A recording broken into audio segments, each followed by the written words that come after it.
Hi, what's happening, y'all? It's your boy Rico from StreetScores, and I think it's a good time because I'm going to do my preview video later on this evening breaking down the matchup against the Baltimore Ravens. But before we move on to that, I feel like this is a good time to reflect on the last game against the Browns, that whooping we put on them, all of the ridiculous stats that came from it, how many more records we broke just from that game alone. Do we have the best offense in the NFL? Do we have the best linebacker duo in the NFL? Do we also have an elite offensive line? We're going to dive into all that and more because I have the stats to prove it. But before we do, make sure you stiff arm that like button, stiff arm the subscription button, and stiff arm the bell next to that subscription button so you get notification each and every time I release an informative and opinionated video just like this one. Make sure you stay tuned for all of the content. Of course, I will be live streaming this upcoming Baltimore Ravens game, and in my game preview video that I'm gonna put out later on this evening or tonight, I will have my score prediction in there along with like the best matchups in the game. Who are some of the most important matchups where we gotta win on our end to even have a chance to win this game? What are the Baltimore Ravens' biggest weaknesses? What are their biggest strengths that we need to worry about? So be on the lookout for that, because of course I have a lot of stats and film study to behind that, and I also have a big time injury update coming with that one as well, like a final, who's out, who's questionable, all of that type of stuff. But instead of wasting more of y'all time, let's go ahead and dive into this video right now. Let's get it. Adam.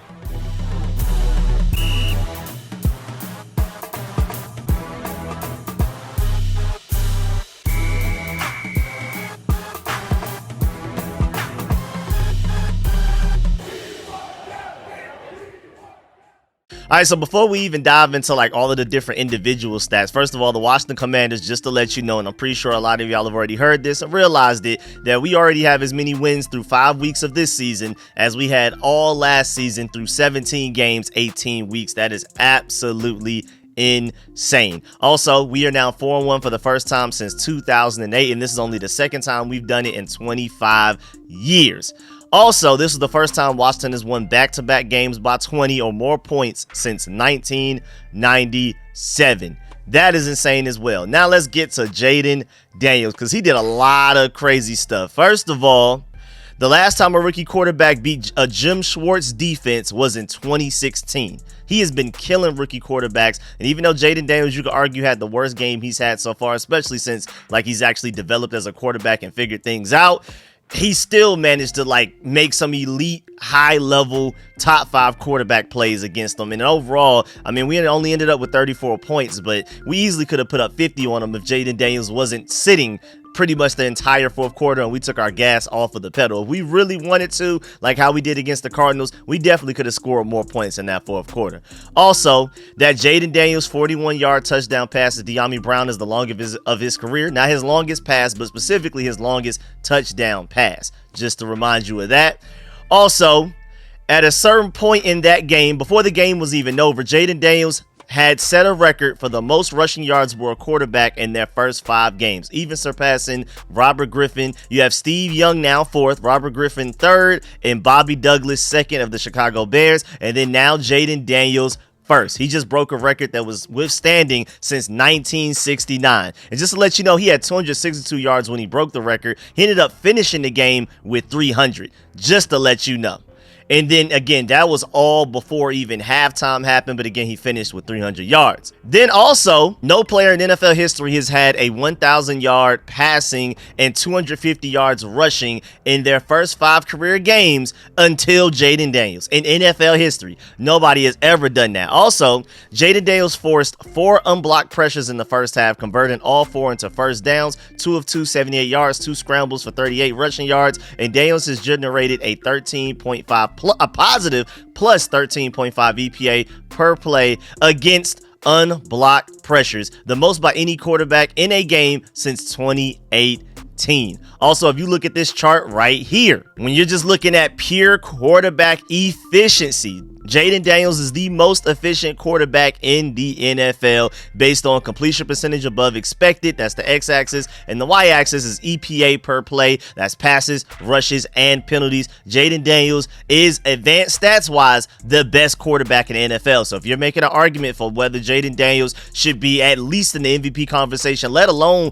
probably even leading it right now, there goes your chart to show whoever is disagreeing with you.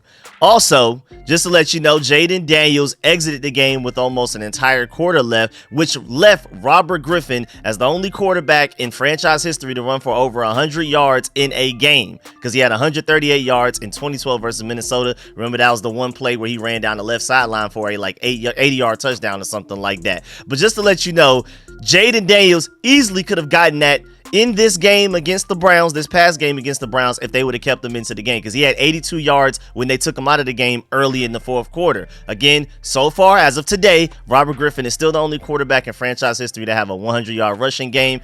I think it's only a matter of time before Jayden Daniels gets up there as well, just to let you know. Also, just to let you know, Jayden Daniels has already surpassed CJ Stroud's total EPA from his rookie season in just 5 weeks. That's how elite Jayden Daniels has been so far. Also, the highest pressured scramble rate by a rookie since 2006 with minimum 50 pressures is Jayden Daniels with a 37.3%. So when pressured, Jayden Daniels runs and scrambles more than any other rookie since 2006, and it's almost double, because Jayden Daniels is 37.3%, Josh Allen is 18%, Russell Wilson is 17.9%, and everybody else is like very close to each other. And again, you got to more than double Josh Allen from second place to get the Jayden Daniels in first place. Now, if you would have told me that stat before the season started, I would have been a little bit worried, because I'm like, is he not standing in the pocket enough? But I feel like he's doing just a great job of like, this is how much he should be scrambling. And the fact that now, since like the second half of week 2 against the Giants, he's starting to look up while scrambling so he can throw the ball, it's just pretty much he's unstoppable. Also, as of right now, Jayden Daniels, before that Thursday night game, of course, currently has more passing yards with 1,135 than Josh Allen, Trevor Lawrence, Caleb Williams, Patrick Mahomes, and Aaron Rodgers. He has more rushing yards with 300 than Jahmyr Gibbs, Bijan Robinson, Breece Hall, Travis Etienne Jr., and Najee Harris. He has more rushing touchdowns with 4 than Josh Jacobs, Aaron Jones, J.K. Dobbins, and Devon A-Chain. And he has a higher QBR of a 73.2 than Lamar Jackson, C.J. Stroud, Brock Purdy, Dak Prescott, Matthew Stafford, and Kirk Cousins. I don't want to hear nothing. Also, Jayden Daniels ranks first in EPA plus CPOE out of all quarterbacks, first in adjusted EPA per play, and also first in just plain old EPA per play. He even surpassed Josh Allen now. First, Josh Allen was leading in the EPA per play until week 5, and now Jayden Daniels is first in all 3 of those most important advanced statistical categories right there. Also, when you're looking at tight window throws right now, Jayden Daniels and Lamar Jackson are pretty much the best quarterbacks in the NFL at doing it. That's why this upcoming game versus them is going to be so crazy. Look at this chart right here. So Lamar Jackson has the advantage on tight window percentage.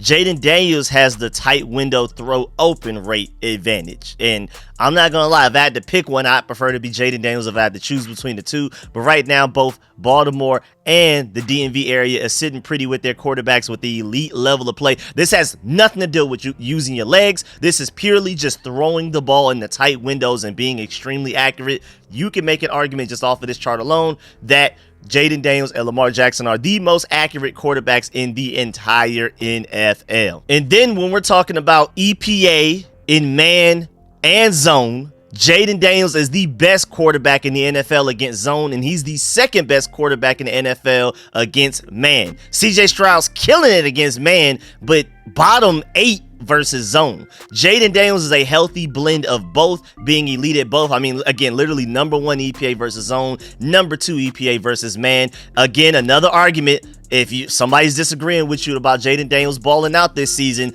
just show them these charts. Jayden Daniels is the best quarterback in the NFL so far through 5 weeks. You know, we'll see. It's a long season to go, but so far he's been the best quarterback. Now, moving on, compared to Pat Mahomes right now, look at these stats as you can see on your screen right now. And it's crazy too, because right now, just based off of history and what they've done in the past, Jayden Daniels just only playing 5 games in his career. He's a rookie versus Pat Mahomes, who's just, I mean, the best quarterback in the NFL, at least the past few years. So far this year, it's technically been Jayden Daniels through 5 games, as you can see on the stats. But right now, Pat Mahomes is plus 270 MVP odds. Jayden Daniels is plus 1100, even though, as you look on the screen, Jayden Daniels is killing them in every stat possible. Total yards, completion percentage, total touchdowns. He has less interceptions and a way higher passer rating. Jayden Daniels, just to put it into perspective of what he's doing compared to Pat Mahomes, lets you know how great of a season that we're seeing right now.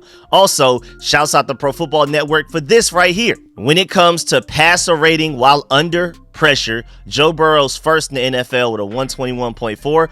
Guess who's second? Jayden Daniels right there with a 110.8. Better than every other quarterback in the NFL other than Joe Burrow. Another strong case for him to win Rookie of the Year, let alone let's start talking about MVP right now. Also, let's talk about EPA per play through week 5 with this chart, just to show the gap between him and every other quarterback, and also just the gap between him and Deshaun Watson. He's number 1, as you can see on the screen right now. And then Deshaun Watson, who he dueled against last week, is dead last. I thought that was pretty funny. Also, Will Levis over there, second to last. Hey, D-Hop, man.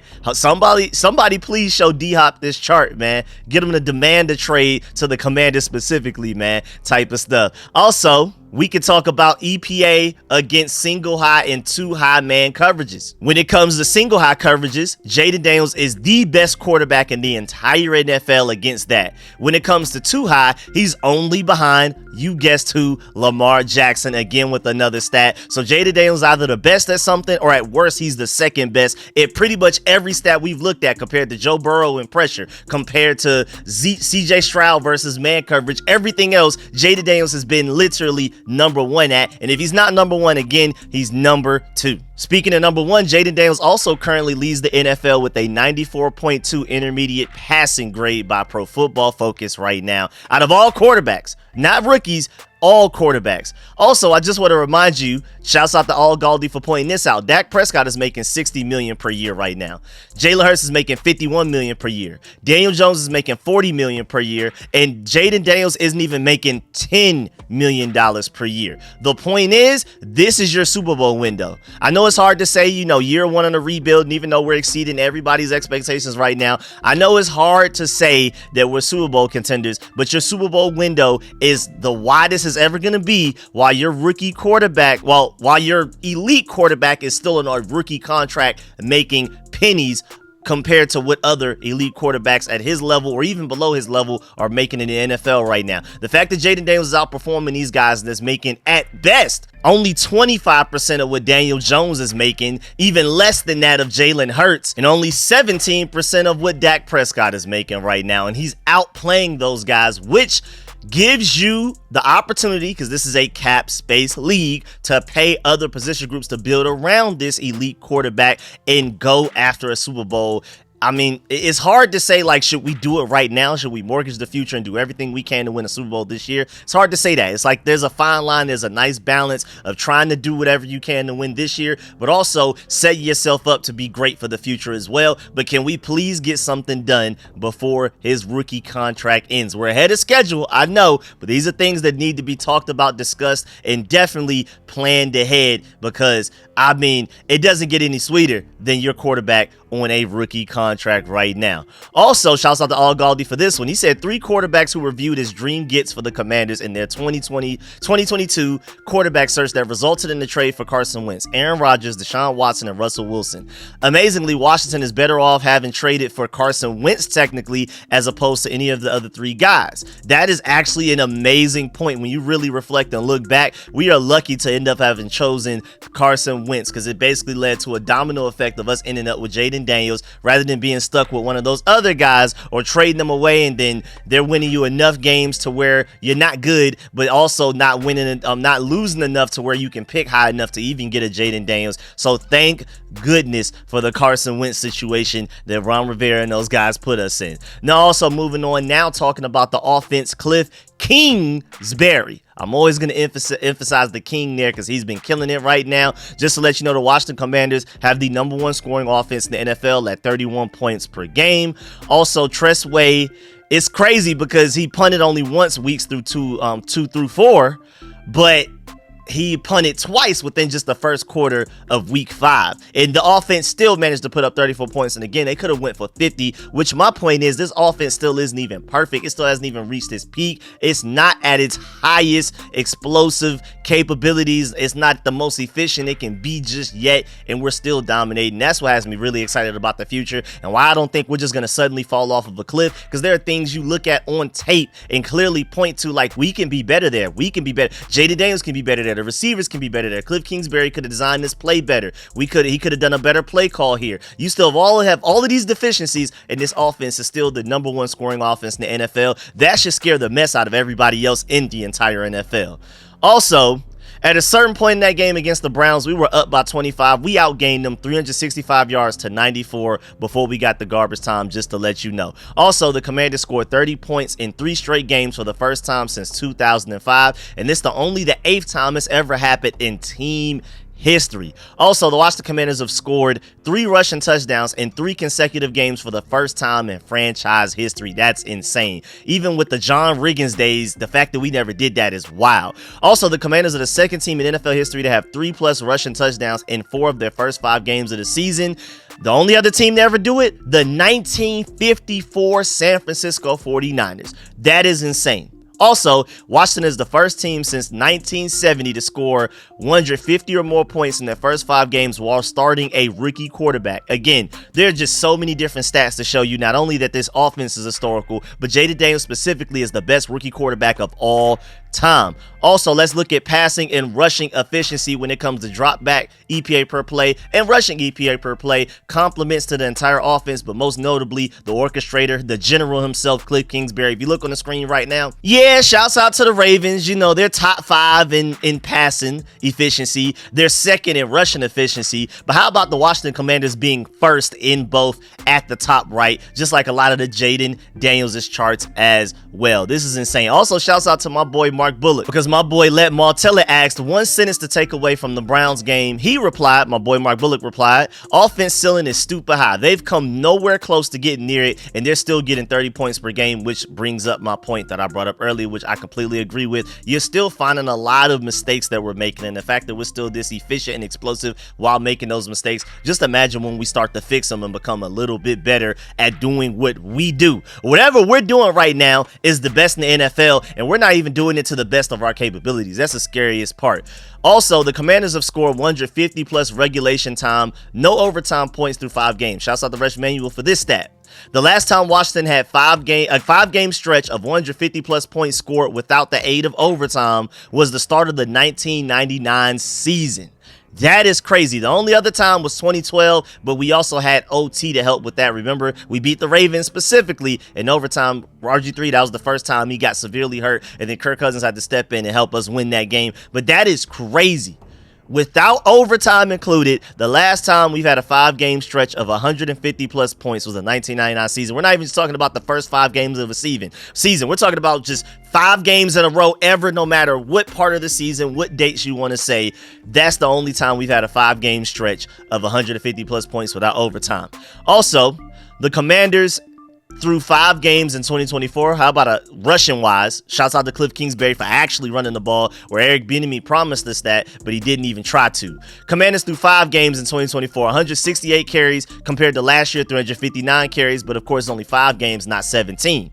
Then, how about 892 rushing yards, 178.4 per game compared to last year's 1,592 rushing yards total for the entire season at 93.6 yards per game? How about 13 rushing touchdowns in 5 games this year? How about only 14 all last year in 17 games? That's insane. Also, Commanders, just to put it into perspective, Cliff Kingsbury has this offense with 13 rushing touchdowns in 5 games. Eric Bieniemy had us with 14 in 17 games. I'm sure we're going to surpass that even just within this upcoming game against the Ravens, which is just crazy. The Commanders right now are on pace for 44 rushing touchdowns this season. Again, to compare it, we had 14 all last year. That's just to put it in a good perspective right there. Also, here's a percentage of rates of drives to reach the red zone or score a touchdown prior to that. So whenever you're just able to get to the end zone or you're able to score a touchdown even without reaching the red zone. Right now, the Commanders are first in the NFL at 58.7%.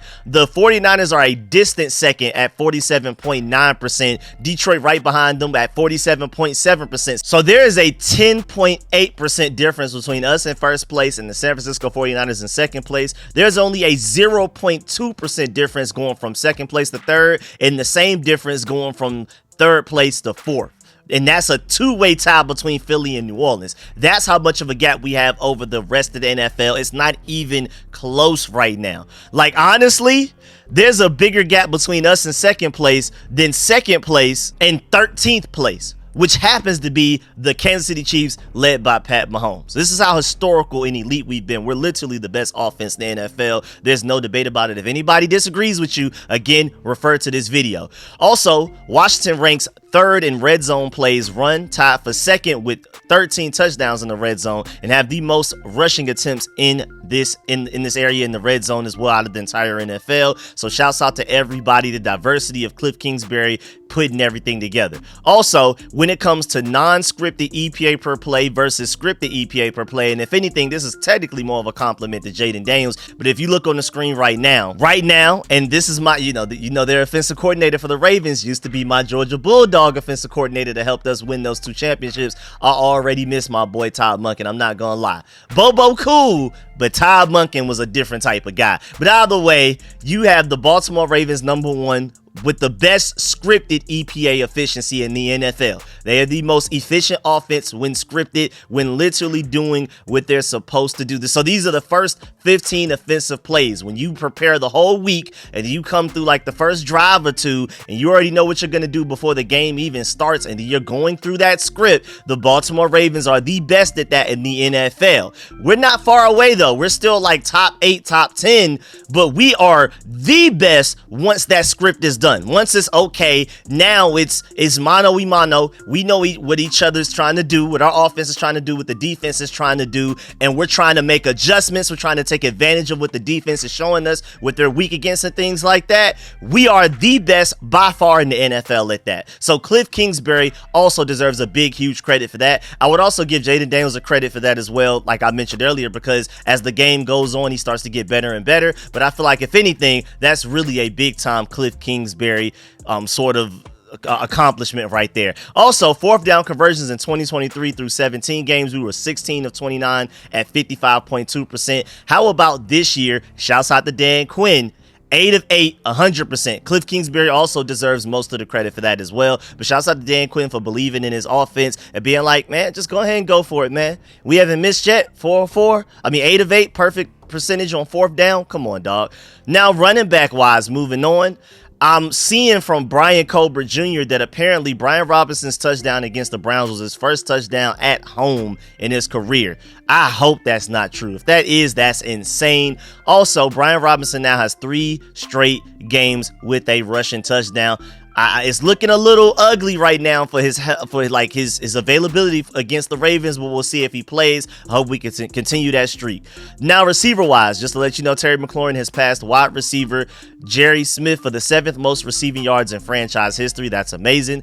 Terry McLaurin also reached over 400 career receptions now. Shouts out to him. And McLaurin joins Santana Moss and Gary Clark as the only players to register 400 plus receptions in their first 6 seasons with Washington. That's incredible. Also, it's not just Terry McLaurin. If you look on the screen right now, look at Luke McCaffrey tied for 5th. When it comes to EPA per target, wide receiver leaders right now, Alec Pierce #1, Khalil Shakir #2, Jamar Chase #3, Mike Williams #4, and then Luke McCaffrey is tied with Andrea guy from the Cincinnati Bengals, whose last name I still can't exactly pronounce. And then you see those Senior Bowl tags next to people's names. That was specifically done by Jim Nagy himself. It was a 33rd Street graphic, and then he just took the graphic and added the Senior Bowl tags next to players who went to the Senior Bowl, basically promoting hey, our Senior Bowl has a purpose. It does work. Now, sticking with Luke McCaffrey, just to let you know, when it comes to average separation score, he's #1 among all wide receivers in their first and second year. So anybody that's a rookie and anybody that's in their second year in the NFL, if you're a receiver right now, Luke McCaffrey has the highest average separation score. His separation rate is 79.31%, which is 3rd among all wide receivers in the NFL. And his EPA per target, again, like we just talked about, is 5th among all wide receivers in the NFL as well. This is the definition of throw the ball to Luke McCaffrey more. He was open so much against the Browns, and Jayden Daniels just missed him. Another reason as to why I say this offense hasn't even reached this ceiling, because Luke McCaffrey is open a lot, and Jayden Daniels hasn't even been seeing him. Imagine when Jayden Daniels starts throwing him the ball, how that's going to even open up things for Terry McLaurin as well. Now, moving on to the offensive line, Myles Garrett against the Commanders, 31 pass rushing snaps, 3 pressures, 0 sacks. Shouts out to Brandon Coleman and Cornelius Lucas for that, and Cliff Kingsbury for the offensive design, making sure like tight ends or running backs there to help the chip and everything like that. Also, Tyler Biadasz is balling right now. Against the Browns, 66 snaps. He had an 84.5 per Football Focus blocking grade, but he allowed no sacks, no pressures, no hits, and also had no penalties. Pass protection wise, you don't get much better than Tyler Biadasz at the NFL level. I mean, this is insane stuff right now. Also, if you look on the screen right now, when it comes to pass protection ratings composite, the Washington Commanders are 11th in pass protection right now. Their offensive line is balling. Also, shouts out to the Patriots because they plan on starting Drake May moving forward, and I really feel sorry for him because his offensive line is one of the worst in the NFL. Only offensive line worse than his are the Rams, and that makes me feel sad because I got my Georgia Dogs, Matthew Stafford and Stetson Bennett over there. Also, before we move on from offensive line, look at this chart right here. How about the lowest pressure rates allowed weeks from 3 through 5? Not the entire season, just looking at the window of weeks 3 through 5, that's it, with a minimum of 50 pass block snaps. Tyler Biadasz definitely has found his groove. He's 3rd, but Andrew Wiley has definitely gotten into a groove. He was looking a little bumpy the first couple of weeks, but it's just like last year. It took for him to get to November to finally figure out how to play right tackle. Thank goodness he figured it out before we even got to October this year. So I'm expecting this offensive line to play well throughout the entire season, because Andrew Wiley just seems like the type of guy that has to get warmed up. It takes him a minute. And then once you get that engine going, he's actually a pretty, dare I say, good right tackle right now. He's 7th. So right now, I mean, outside of the Broncos, it's only the Broncos and the Commanders who have 2 offensive linemen all on this chart. Again, this is just weeks 3 through 5, though. Now let's talk about some team stats. How about ESPN Analytics average trenches rankings? And the Commanders are 4th. You have the Eagles 1, Broncos 2nd, Chiefs 3rd, but the Commanders 4th. And when we're talking about trenches, we're including offensive line and defensive line. Who has the best of both combined? We're 4th in the NFL. I will take it. Just to let you know, the Panthers are dead last, so that's pretty cool. We have to play them later on. And the Saints are also 2nd to last. We got to play them eventually as well. And right now it looks like Spencer Rattler is about the, the guy that was supposed to be Pat Mahomes 5 years ago. He looks like he's going to definitely start for them now. And who knows, if he plays well enough, maybe he's starting for them continuing on. And by the time we play them, we'll see. Also, team-wise, look at the offense.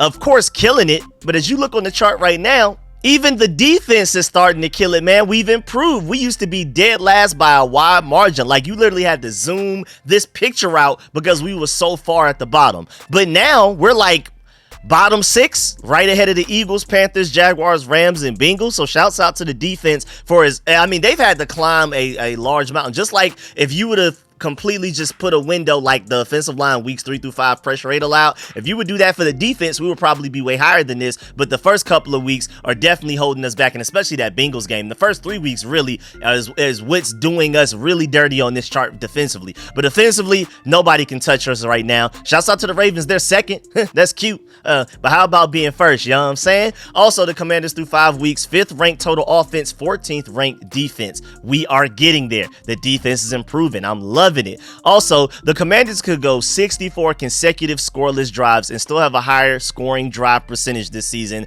than the Browns. That is insane. Also, key Washington stats through week 5. Shouts out to @CookedByTech right here for this one.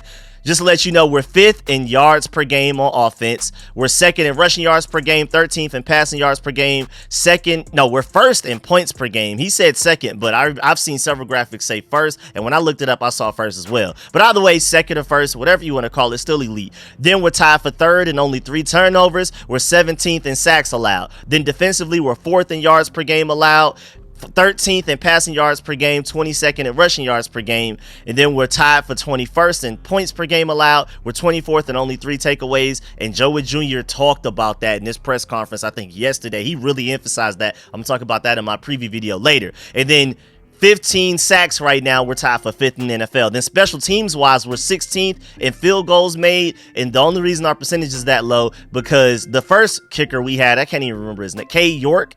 He missed a couple. Again, Austin Cyborg hasn't missed yet, but those 2 field goals that K. York messed up our overall team percentage. So that's why we're 16th. It's tied for 16th instead of tied for 1st. Also, extra points made, we are tied for 1st because, again, Austin Cyborg has not missed yet. And then in punts, in yards per punt, we're 22nd. And then, but I feel like that's more so like a field positioning issue, not necessarily a trustworthy issue, because anytime he has had a chance to go out there, he's kicked it pretty far. But it's just the fact that, you know, our offense doesn't punt the ball from our own, like, backed all the way up like that one time we did against the Browns. We just don't do that. And then when it comes to yards per return on kickoffs, we're 4th, and yards per return on punts, we're 2nd. Shouts out to Larry Izzo for the special teams accomplishments. Also, just to let you know, our highest graded players from that game against the Browns overall, Frankie Louvu first, then Cornelius Lucas, then Dorrance Armstrong, then Deron Payne, and then Quan Martin. Now, speaking of special teams, just to remind you, Austin Cyborg, aka his real name is Austin Cyborg, but again I call him Cyborg, is real close. Austin Cyborg, so close. And I mean, you can't be this automatic and 100% without having a little bit of robot, a little bit of AI in you. But man, he is now 12 for 12 on field goal attempts and 12 of 12 on EPAs since on extra point attempts since joining the Washington Commanders. And I mean, that's just amazing right there. He hasn't missed a single kick since he's gotten here. That's just ridiculous stuff. That's just like off the charts level greatness. You even have Justin Tucker out here missing kicks. Then defensively, just defensive grades alone from the first half, Frankie Louvu had a 91.1. Like, before our defense started to kind of take their foot off the gas, Frankie Louvu had a 91.1, Jonathan Allen had an 85.6, and Quan Martin had an 81.2. Now, granted, those grades ended up falling a little bit by the time the game ended, but I truly believe that's because we just took our foot off the gas. Also, against the Cleveland Browns, only 212 total yards allowed, 1 of 13 on third downs allowed, which is insane, 1 interception, and 7 sacks. That is incredible stuff right there. Also, add on to that 7 tackles for loss, 1 fumble recovered, 11 quarterback hits, and 5 pass deflections, man. Now, granted, the Browns offense is terrible, but this defense is also getting better and better. And just to let you know how the sacks were split up, Frankie Louvu had 2.5, Bobby Wagner had 1.5, Jonathan Allen had 1, Dorrance Armstrong had 1, and Dante Fowler also had another as well. Also, the Commanders defense now ranks 11th in EPA per play over the last 2 weeks. So to my point earlier, when you look at overall charts for the entire season, we're still going to be pretty low. But if you're talking about within just the past couple of weeks, we're actually playing at a pretty high level. We're 11th in EPA per play over the last 2 weeks and 5th in dropback EPA per play allowed to opposing quarterbacks. Also, look at this chart right here. When it comes to dropback by EPA per play allowed, you know, still not great, you know what I'm saying? Still not like the best that you would hope it would be. But when it comes to rushing EPA per play, hey man, we're getting things done. We're getting things done. We're somewhere like around the middle when it comes to that. And that is improvement. I will take it. Also, shouts out to us for not being the worst in the NFL, man, at this. When it comes to drop back EPA per play allowed and rush EPA per play allowed, so this is like a slightly different metric here, we are not the worst in the NFL anymore. We're no longer the ones at the far bottom left. I mean, look at the Cowboys when it comes to rush EPA per play allowed. Oh, my Lord, that defense. And then look at everybody else that's worse than us, below us, when it comes to all of the other categories as well. Like when it comes to passing, Eagles, Cardinals, Panthers, Jaguars, Rams, and Bengals. The Ravens aren't that far away too, man. They may have a weakness on their defense. Their defense is still good. It's still really talented. But so far through 5 weeks, they haven't played like they played last year. We're on the upward trajectory, and right now they're kind of stagnant. We may be able to catch them lacking. Now, speaking of defense, let's move on to defensive line. Look at this chart right here. You have the highest pressure rates through the last 3 weeks with a minimum of 50 rushes. You have Dorrance Armstrong 4th with a 20%, tied for 4th with 2 other people. And then you have Dante Fowler 8th right now. So we have 2 of the top edge rushers as far as getting pressure on the quarterback over the last 3 weeks. Again, when you just eliminate looking, you stop looking at it from a macro view from the entire season and you narrow it down to a micro view of like the last couple of weeks, offensively and defensively, hey man, we're looking like something serious right now, historically offensively and improving defensively when you narrow it down to that. Also, just to let you know, Frankie Louvu and Wagner have been killing it, but Dorrance Armstrong's pass rushing has been great as well, because he's 8th in pass rush win rate right now, 7th in pass rush grade in the NFL, 20th with 18 pressures, but 9th in sacks with 4. So, hey, man, he's doing his thing as well. And even, hey, you want like a visual representation of it right now, look at Dorrance Armstrong on this chart. When we're talking about disruption pressure rate, or, versus non-disruption pressure rate, right now, Dorrance Armstrong, the only people that are definitively better than him at disruption pressure rate are Josh Sweat, Boye Mafe, and Aiden Hutchinson. Aiden Hutchinson is playing out of his mind right now, so I'm not surprised by that. And then you have a few guys better than him when it comes to the non-disruption pressure rate, but still, man, shouts out to Dorrance Armstrong for being very effective. He's passed everybody other than Josh Sweat, Boye Mafe, and Aiden Hutchinson when it comes to disruption pressure rate right now. So shouts out to Dorrance Armstrong. But again,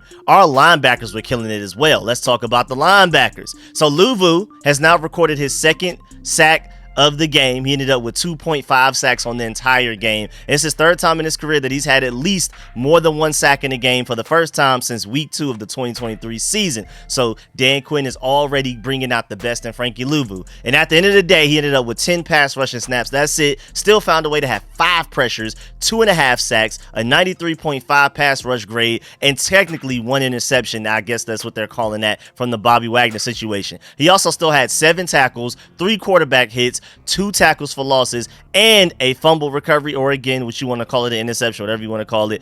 So shouts out to Frankie Luvu. He balled out. Also, take a look at this chart provided by the 33rd team. This is insane. And you got to give Dan Quinn and Joe Wood Jr. credit for this one, because right now, Frankie Luvu and Bobby Wagner are the best linebackers in the NFL at getting pressure on the quarterback. Actually, out of all players in the NFL, edge rushers, defensive line, linebackers, whoever you want to throw in there, right now, Frankie Luvu and Bobby Wagner are the 2 best players at being efficient at it. They don't have the most pressures, but when they do rush the quarterback, they get there more often. They're more efficient than anybody else in the NFL. And I hope you notice Dorrance Armstrong right there at 8th. So right now, the Commanders have 3 players in the top 10 when it comes to pressure efficiency. I'm giving Joe Wood Jr. a lot of credit for that, because you can't necessarily just ask Bobby Wagner to set up on the outside of a tackle and go get a quarterback. These are perfectly called, perfectly designed, well-timed blitzes right now that he's doing, like where it's like the perfect moment to catch him off guard. If you just did it all of the time, it wouldn't be as effective. It definitely wouldn't be as efficient. So shouts out to him.